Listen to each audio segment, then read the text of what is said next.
Okay, welcome everybody to a lesson on crime vocabulary. Crime is a nice topic. There's a lot of good vocabulary to learn.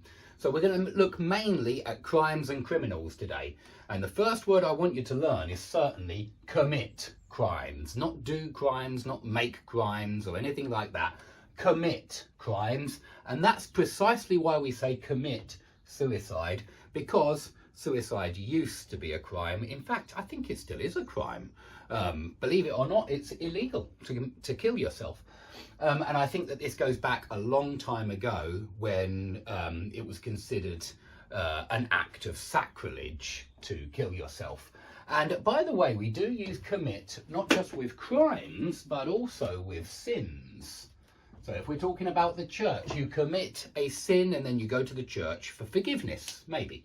But yeah, commit crimes, commit suicide, commit sins, and certainly commit arson, commit assault, commit blackmail, commit bribery, commit works with crimes.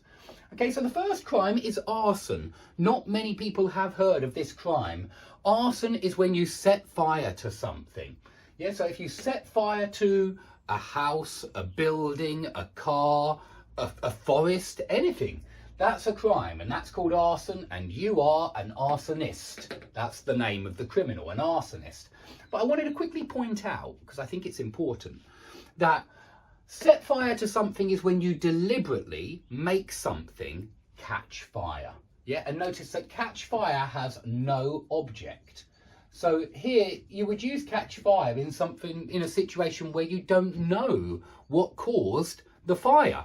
So if you say, there's a restaurant in town that caught fire last night, that makes it clear that you don't know what happened. Did somebody set fire to the restaurant? Was it a gas leak? Nobody knows. You just say the restaurant caught fire and it's clear that it started burning. And burning is the process of fire taking place. It's the process of combustion, the process of oxidation, or whatever you want to call it, when the flame grows and the thing is burning. Yeah, so you can say the forests were burning for 3 hours last night. Notice that burn is the process, catch fire is the start of the fire. The restaurant caught fire at 11 o'clock and then burnt for 3 hours. And certainly remember, burn something down as well. Burn something down. If an arsonist burns the building down, it means completely destroy the building from fire. When something burns down, when the house burns down or the building burns down or the arsonist burns it down, then it means it's completely destroyed. You do sometimes hear about burnt out cars, and that's because they're super burnt out cars. Yeah, I've put a hyphen there because it's a compound adjective, burnt out cars. Burnt out cars would be completely burnt, completely destroyed by fire. Okay, and assault is when somebody hits somebody else. You do sometimes hear it called GBH, actually, for grievous bodily harm. That's the name of the crime. Sometimes it's called GBH, hitting somebody. But it's common assault. It's an assault. It's when somebody beats somebody else up. Somebody assaults somebody. Somebody hits somebody else. Yeah, maybe punches, maybe kicks. It could be anything.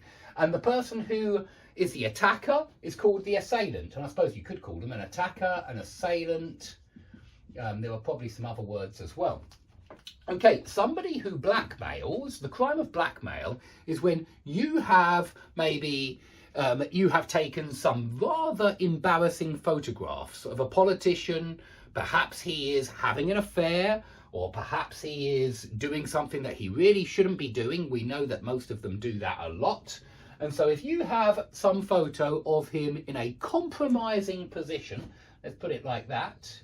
If you have some photos of somebody in a compromising position, then you can use those photos. You can send a copy of the photo to the politician and say, if you don't give me £5,000 by tomorrow, I will send these photos of you in a compromising position to the press or to the journalists, or I'll put it on Facebook, I'll put it on YouTube or something like that. And you are a blackmailer. You are asking for money to keep you silent, to keep you shut up, to keep you from revealing that dirty secret to everybody. Okay, so that's called blackmail.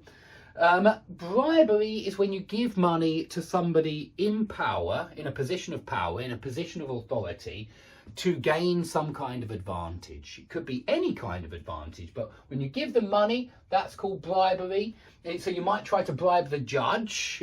Maybe you want to make sure that he says not guilty. It's your friend in the court, and you want to make sure that your friend doesn't get punished, doesn't go to prison, doesn't receive a prison sentence. That's another useful bit of information. A prison sentence, or a 5-year sentence, a 10-year sentence, a suspended sentence. We've got quite a lot of vocabulary here. We'll probably do some of these in the next class anyway, but you get a prison sentence if you are punished. And remember that when you bribe somebody, you can also say, I bought the judge off. I paid him off. And these mean bribed him. Yeah, I bribed him, I bought him off, I paid him off. Have you bought off the judge? Yeah, have you paid off the officials? Okay, burglary is the crime. Sorry, it's not somebody. All of these are the crimes. Assault is a crime, blackmail is a crime, bribery is a crime. Burglary is a crime. It's committed by a burglar, and so burglar is the person.